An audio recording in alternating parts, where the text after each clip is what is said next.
की गौरक्षक होने का और अपने इंसानों को मारने का एक प्रण ले रखा है, ख़ासतौर से मुसलमानों का। मैं यही वो तस्वीर आपको दिखाने के लिए यहाँ पर पहुँचा हूँ।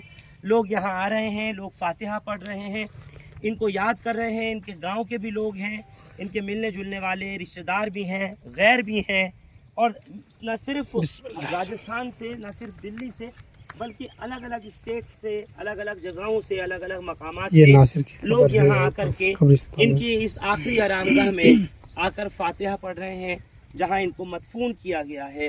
हालांकि होता तो यही है कि जब कोई इस दुनिया से रुखसत होता है तो उसके पूरे रीति रिवाज के साथ में, अदब और एहतराम के साथ में उसकी आखिरी रसूमात अदा कराई जाती हैं।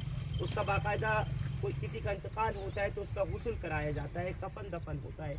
लेकिन इन दोनों बेचारों को, जुनैद को और नासिर को, नसीब नहीं हुआ कि इनको किसी तरीके का इनके इंतकाल के बाद में इनको गुस्ल कराया जाता, इनको कफनाया जाता और उसके बाद फिर इनकी आखिरी रसूमात अदा कराई जाती।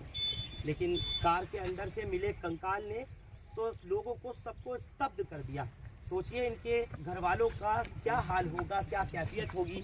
पहले मैंने आपको नासिर के घर से दिखाई थी वो तस्वीरें, उसके बाद फिर मैंने आपको जुनैद के घर से दिखाया, कैसे उसके छोटे छोटे मासूम बच्चे हैं।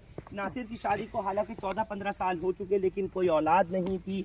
दूसरी तरफ जुनैद के हमने देखे कि उसके 6 बच्चे मासूम, छोटी छोटी बेटे बेटियां, और साथ ही 6 बच्चे उसके भाई के, जो कि मेंटली वीक है, जो बताया गया कि वो मेंटली रिटायर्ड है।